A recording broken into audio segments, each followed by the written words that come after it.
Hello, everyone. I'm Molly Brooks. I'm the CEO and founder of Heroes Bridge, a nonprofit that was created specifically to address the needs of older veterans, 65 and older. And I'm so happy that you're here today. This means you've decided that you're interested in Heroes Bridge and interested in joining us on this journey of serving our older veterans across America in a better way. I'm here today to give you your first module, your first introduction to Heroes Bridge, and just to learn a little bit about why we were founded, the programs that we do, and how we take care of our veterans, just so as you are joining our organization, you have a really good base knowledge of what we do, and more importantly, probably why we do it. I'll start with my story. As I said, I'm Molly Brooks. I'm the CEO and founder of Heroes Bridge, but I was actually born the daughter of a career Marine. My dad retired out of the Marine Corps after 23 years of service. He was in Vietnam twice and several other deployments besides Vietnam. I was born at Camp Lejeune and grew up my formative years were in military bases across the country, Marine Corps bases, actually. So when I grew up, I actually became a nurse and have been a nurse for about 30 years. I chose pretty early on to specialize in gerontology, which is the care of older people. And I often saw throughout my career veterans that were older that weren't landing well later in life. Saw that consistently throughout the years. It never sat well with me, and I always thought it was a shame.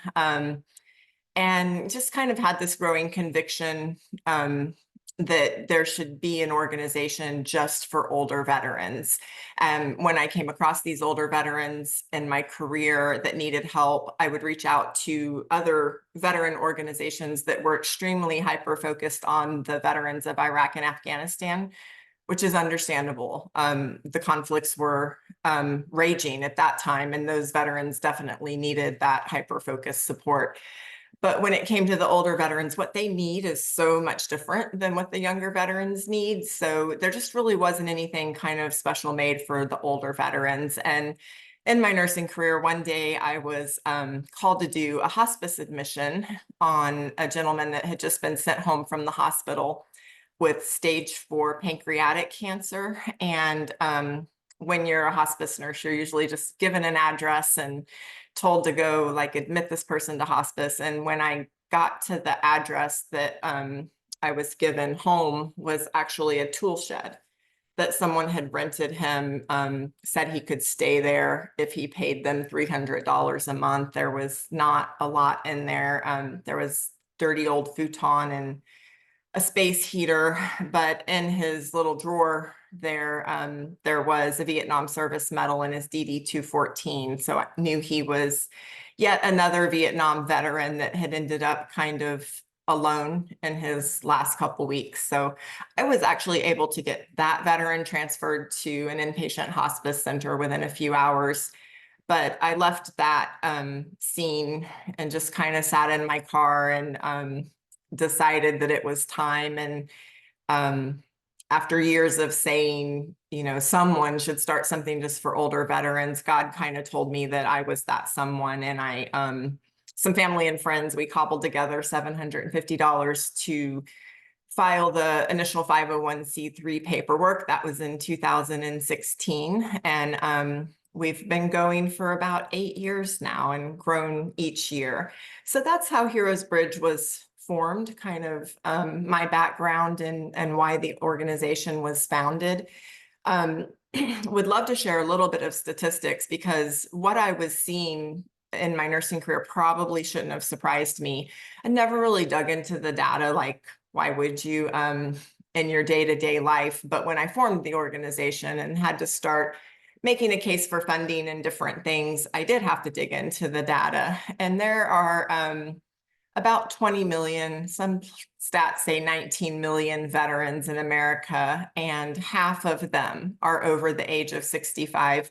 We have kind of gotten into the habit in America of dividing our veterans into what's called pre 9/11 and post 9/11. And it's almost exactly half of our veterans served before September 11th, which of course is Desert Storm, Vietnam, Korea, and World War II, and then all of the service periods in between.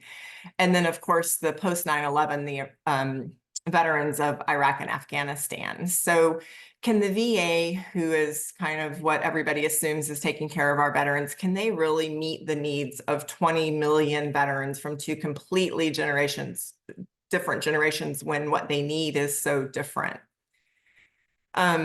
We have quite a growing base of support for Heroes Bridge, which I'm very grateful for. And they kind of fall into two categories. We have a lot of supporters, whether it's volunteers or donors, that care deeply about veterans and their outcomes, and that we're taking care of our veterans. And if you kind of like care about those statistics, as I said, about half of Americans veterans are 65 and older. In Virginia, where we're based, our headquarters is in Virginia, outside of Washington, D.C. Actually, 71% of the veterans are pre 9/11 veterans. So it's almost 3/4 of the veterans skew older. The Wounded Warrior Project, which operates a call center for post 9/11 veterans. I was working on a project and they were very kind. They pulled some data from their call center, and they actually receive 10,000 calls a year from older pre 9/11 veterans whom they do not serve. Their mission is to serve the post 9/11 veterans, but they are receiving extensive calls from older veterans across America. And then a lot of people assume that the VA is taking care of the veterans or should be taking care of the veterans. And we could argue about that all day, but the hard stats are almost 60% of veterans have never even enrolled in VA healthcare for different reasons. That's another PowerPoint. But if we think that the VA is or can take care of all of these veterans, at Heroes Bridge, we just disagree that the nonprofit space is going to have to help engage to reach some of these veterans. And we have another set of followers that care about senior outcomes. They care about the elderly, and that our elders in society are being taken care of. And if you kind of care about that population, about 25% of seniors in America are veterans. So if you put 100 older people, 65 and older, in a room, about 25 of them would be veterans. And when you consider that the work that we do, which you'll learn a little bit more about kind of what we actually do when we're in the field, when you kind of consider that often there's an elderly spouse of that veteran that's struggling as well, and really trying to take care of her older veteran, we can actually reach almost 50% of the senior population by serving older veterans and their families. We also think that elderly veterans can be, not always, we don't generalize, because some of our veterans that serve actually do very well, but they can be the population of our seniors that are sicker, a little more alone, and more at risk. So if you're in the nonprofit or the foundation space and you kind of care about senior outcomes, we really feel that by targeting these elderly veterans, you can kind of reach those ones that are more at risk. And they can be a little bit harder to reach and accept help because they were trained in the military not to ask for help and not to need help and not to fall behind. So we feel that we can really reach those that are kind of resistant to help too. I want to tell you just three kind of vignettes, three stories about veterans that we have helped. I think you can talk about statistics all day, but sometimes hearing the actual stories of a older veteran that we met and that we helped can kind of give you a picture of what we do. So Larry he's actually 92 now. So we met him kind of in the tail end of COVID. He lived with his daughter, had a loving, supportive daughter. But Larry had lost his wife of 60 years, Iris, and during COVID, like right after COVID hit. So a lot of those things that an older person would do to get over a loss like that, like join support groups or get out more or go to church and become active, he couldn't do any of those things. He did move in with his daughter, so he wasn't completely alone, but he couldn't do any of the normal things during COVID that you would do to try to get over a loss like that. So when we met Larry, he was deeply depressed. You can't really see it in this picture, but he does wear Iris's wedding bands around his neck. He goes to visit her gravesite every day. And but when we would interact with him, usually within just a few minutes of talking, he would start crying and about how lonely he was and how much he missed her and that he didn't want to go on. And one statistic that I had to learn as I was pulling data is that I had assumed that the veteran suicide crisis, the issue that we're having across America, was kind of an issue of the younger veteran. But when I pulled the data, it's actually 60% of veteran suicides actually occur in older veterans, those 55 and older. So we were really worried about Larry, as was his daughter. So we assigned him a battle buddy. He actually has a few different battle buddies now because he's been with us quite a while.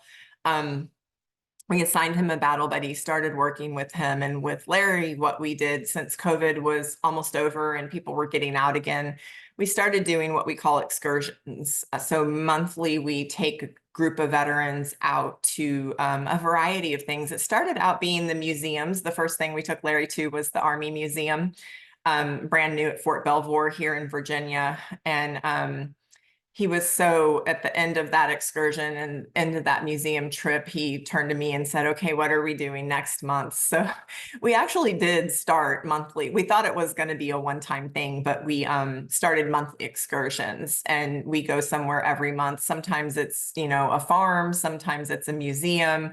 So we just try, last month it was the fire department hosted them and kind of showed them everything around the fire department. So Larry, a few years later, he still misses Iris. He still goes to see her every day, but he's does much better, and he's, we hope, in a different spot than when we met him, and he smiles again and goes on all of our trips. So that's one story of a veteran, kind of what we get calls about and what we do when we meet them.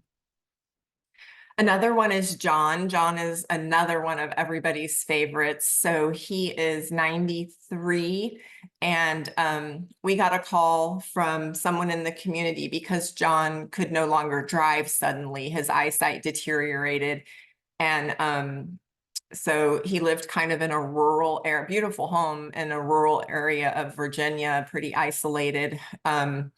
And he no longer, all of a sudden, he couldn't drive to the doctor or the grocery store or the pharmacy. So transportation is something we do pretty extensively at Heroes Bridge. We have a lot of older veterans that lose the ability to drive, and then they suddenly can't get anywhere to the things they need. And it's just a benefit that that Medicare and Medicaid and our healthcare systems doesn't provide. So it's one of those cracks in our healthcare system. So we started with John by giving him rides to where he needed to go, and we assigned him a battle buddy. Every veteran that we meet is actually assigned a battle buddy. But as we got to know him and started giving him rides and driving him around, we also realized he was having some nutrition issues. So because his eyesight had declined, he could no longer cook his own meals. So we have a home delivery service where meals, we can send meals to their doorstep, kind of Amazon style. They're already prepared. All he has to do is heat them. So we do that for John now. Every 2 weeks, he receives his meals, and that's what he eats. He absolutely loves them. And we still give him rides, and he comes on excursions and socials. So he also, who was kind of in this beautiful home, but this very isolated home, has a different story now than a couple of years ago when we met him. And lastly, we have Joshua. Joshua is a Vietnam veteran. He actually lives with his sister. Again, loving family, supportive environment, but it's a lot on his sister to have the 100% of his care on her. They again, loving home, nice home, but of meager means, and the statistics kind of validate that across America. About 44, so almost half of rural veterans are considered low income. And 27% have no internet access, which keeps them from doing a lot of the benefits and things that they would need that internet access to be able to do. So we started seeing Joshua. We assigned him a battle buddy. One thing we did with him is we have these senior-friendly tablets that we can put in the home that has built-in Wi-Fi. So as long as there's a cell signal, they have the internet access. And a lot of fun things, music from their era, there's games on there, and then there's also a video connection. So we can put that tablet anywhere in America and their battle buddy can video with them, as can their family and friends and everything. So if they're isolated, it's one way to kind of get another connection in there. This is actually a video of one of our battle buddies and her veteran. It was filmed probably about 5 years ago. So some of the statistics are way old. Like I think it says we have 175 volunteers and we're like way over that now. But it's really just a good depiction of what a battle buddy does when they kind of form a bond with a veteran. So hopefully this will play for you.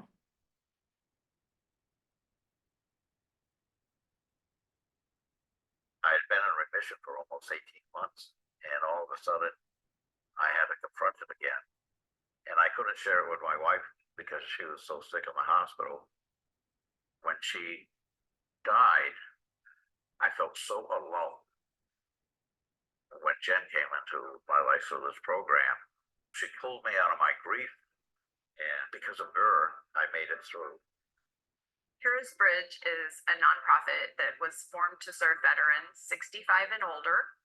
We help them with housing, transportation, and getting benefits. I am a proud daughter of a Vietnam veteran. He became sick at a very young age with diseases related to Agent Orange.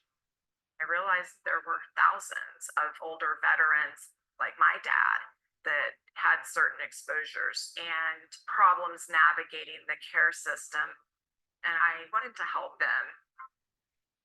Heroes Bridge has entered the lives of about 180 veterans through 70 volunteers and staff.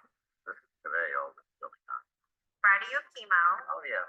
So the Friday the 25th you have chemo. I'm physically here at least once a week. We'll sit down and we'll make a priority list of things that need to be done. I'll take them to the doctors.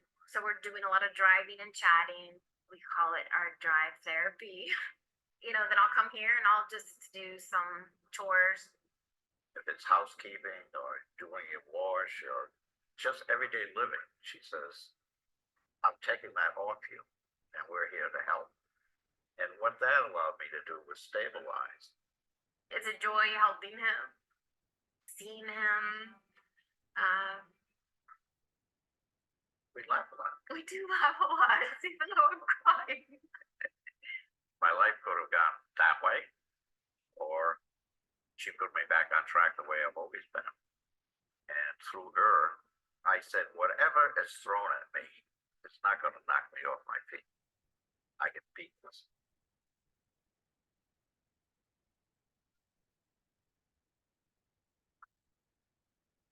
So we love that video of Jennifer and Jack. As I said, it's just a really good depiction of what our battle buddies do and the strong bonds that can be formed. A few technical things about how we care for our veterans. So it's hardly ever the veterans that call us for help. It's usually a family member, a church member, someone in the community. We get a lot of calls from social services and the hospital systems. When they come across an older veteran that needs help, and it's a variety of things that they may call about when we get that call. They're signed a paid battle buddy. So we have 2 battle buddies that are on staff, and then a whole legion of battle buddies that are volunteers. But as soon as we meet a veteran, they're assigned one of our on-staff battle buddies. And they do what's called a quality of life assessment. It's rather, it's pretty in-depth. We just want to make sure that when we meet a veteran that we've assessed everything that's going on. So we kind of ask them things that are specific to the senior population and things that are specific to veterans. For instance, we ask them, do they have any chronic pain that kind of affects their health? Have they experienced a loss like Larry, who had lost his wife? But then we also ask things that are veteran specific, like, did you experience any traumas during your service? So we really try to combine those senior specific factors and then the veteran specific factors. That that assessment produces a score because we meet veterans from at all different levels of need. We meet some that are a little lonely, but otherwise their income's good. They have everything they need, but they're just extremely lonely. And they need a friend, and they need to go on our excursions and have our socials and different things like that. That is our better scoring veterans, and they are kind of placed into what we call the Charlie Company.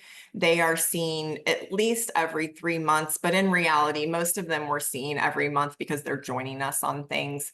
But their battle buddy has to see them at least once every 3 months. But as I said, it's usually much more than that. And then we kind of get what the assessment will produce, kind of a middle of the road score. We call that our Bravo companies. So these veterans are, they usually have 1 or 2 things going on in their life that has kind of really rocked their world a little bit. John Victor's a good example. When we first met him, he scored as a Bravo because he had lost the ability to drive, and all of a sudden getting to the doctor and fixing meals and everything was quite at risk. So he scored as a Bravo. But he had good income. He had a beautiful home. You know, he was just what we call kind of the middle of the road veteran that had some good things going for him to support him, but then had a few things going on. Once we solved the transportation issue and got him meals, he graduated to the Charlie Company. And then we do have a handful of veterans that we are serving at any given time that are what we call the Alpha Company. And those are our veterans that are in dire need. So we meet them, and some are homeless, living on the street or in their car. Most of what we see is they're living in really substandard, you know, kind of like that veteran I met that was living in a tool shed. Like, they've found something to rent, but it's just kind of terrible. They're usually very low income. They're often very alone. They either never had families, or they're estranged from their family, or they're like families across the country or something. So they're not really an asset or a support. These are our Alpha Company veterans, and we see them every week until we can get them in a better spot. So that's kind of, we do have a method of kind of assessing our veterans and putting them into a risk score and a category of how often we see them based on how bad their need is. One other thing that guides us besides those assessments are our 4 core values. When I founded Heroes Bridge, I had been dealing with nonprofits and veteran organizations and had just seen, and healthcare system, of course, because I was a nurse, and just really saw some cracks in the system. And when I formed the organization, I didn't want to form it where it would have those same problems within a few years.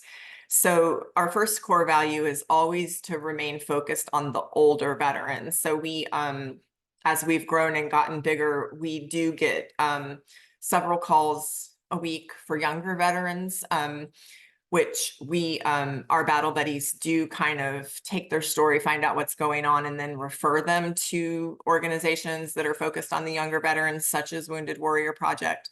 I think from a funding perspective and relationship building perspective, we often tried to get pulled into younger veteran kind of issues. And we always just have to remind ourselves that there were a lot of organizations for younger veterans when I started Heroes Bridge, and we really have to stay focused on the older veteran.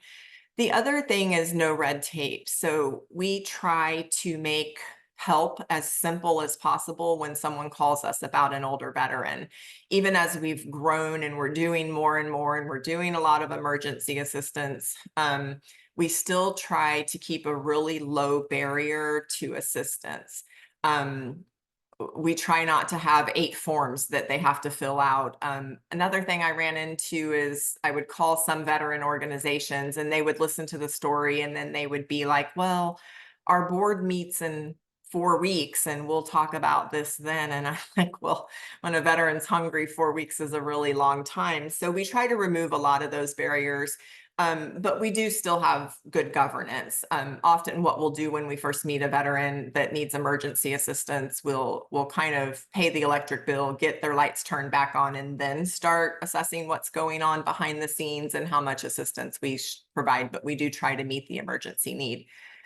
No passing the buck. That was something that if you've ever tried to find help for a veteran, you can go on an endless cycle of you call one organization and they'll be like, oh, call so-and-so, they do that. And you call that person and they'll say, oh, call this organization, they'll help you with that. And you could literally do that for days, that you will just go from organization to organization. So when we get a call about a veteran, they're entered into our system if they're 65 and older, and they're assigned a battle buddy and they're ours. Now we do partner with other organizations, especially when the need is big. Like we get a veteran with no running water and it's $4,000 to fix their plumbing or whatever's going on, we will kind of reach out to other organizations like, we'll pay half, can you pay half? But we don't just tell them to call the other organization. We kind of take responsibility when we get those calls. And then the never leave a man behind. Some of when you're dealing with socially vulnerable people, it can be a little exhausting. Not all, but a handful of our veterans, their situations are self-chosen. They've made some really difficult, bad decisions and have some coping mechanisms that aren't healthy. And so not all of our veterans, but especially those alpha veterans that I spoke of, they can be a little exhausting. And I think that some nonprofits and organizations can kind of quit. Like I helped you last month, not helping you again. And we do have boundaries with our veterans, but we try to never leave them behind. We have some mechanisms built in with our veterans that are a little more challenging. For instance, if a volunteer has been working with a veteran for a month or two and it's been exhausting, we'll just switch them to another volunteer, another battle buddy for a couple months. That's just one kind of mechanism that we have. So these are our core values that we hope make us different as a veteran organization as we adhere to these values. So our programs, that's kind of the meat of what our volunteers can do. So volunteers can volunteer within any of these 4 programs. And when I formed Heroes Bridge and decided the programming, I really sat and thought, like, over my years as a nurse, what was falling through the cracks? I didn't want to just start another organization that was the same as everything else and kind of had the same cracks. I wanted to make sure that that the programs actually really supported our older veterans in ways that weren't there in society now. So the Battle Buddy program is the foundation of everything we do. I think one of the most important things we can do when we meet an older veteran is assign them a battle buddy so that they have one person that kind of does that assessment, finds out what's going on in their life, and then kind of takes responsibility to start solving problems, the ones that can be solved. So a lot of our battle buddies are veterans, but not all. We find a lot of kind of first blood family members, so wives, daughters, sons of veterans, they get the veteran connection as much as another veteran would. So those of us that were raised in the military culture, Army brats or Marine brats, or we kind of get what they've been through because our dads or our moms have been through the same thing. So many are veterans, many of our Battle Buddy volunteers are veterans, but not all. We believe that anyone that loves veterans can be a good battle buddy. So we've served over 650 veterans. A lot of them, until last year, we just served this 5-county area in Virginia. So that's where a lot of our veterans that we've served are. But last June, June of 23, we did open the Battle Buddy call center where we serve veterans virtually across America. So it's over 650 veterans that we served and followed. 1,600 Battle Buddy visits. So just really kind of changing lives through this Battle Buddy program. The second program, and something I saw as a nurse, is housing issues, home issues. So our Homefront program was established to make sure that all of our older heroes have healthy and safe housing. What that means day to day for Heroes Bridge is a lot of home modifications and repairs. And that can be anything from installing some grab bars in a shower, something super simple like that, to, as I stated earlier, replacing plumbing because their pipes freeze under their trailer every winter. So it can be massive home repairs or small ones. Some yard work. It's harder as a veteran gets older. So we might go in and do a spring cleanup or a fall cleanup or something like that. And then we do run into homeless veterans, older homeless veterans that are living on the street or in their car. So we try to get them into the housing programs to remediate that. And there will be a separate learning module that you'll do as a new volunteer about our village project. We are trying to build the first affordable housing community just for older veterans, the Heroes Bridge Village, but you'll learn more about that separately. And then our Honor Guard program. So that is really a program just to make sure that we're bridging our veterans to better mental health by healthy processing of their time in service. So those excursions that I talked about where we take our veterans out once a month to museums and just fun things. We have someone on staff that will record their story. We also have a portrait series that you can find on our website. We find that when you get older, people stop taking your picture. Like throughout life, you get your picture taken when you graduate, when you get married, when you graduate from college. But then there comes a point where people stop taking your pictures, and we thought that was sad. So we do a portrait series where we sit our veterans down. Many of them choose to hold a picture of when they were younger and in service. So it's a beautiful portrait series that kind of gives their families something to have forever. Another part of the Honor Guard is making sure that we're helping with the hard things. Rides to the doctor.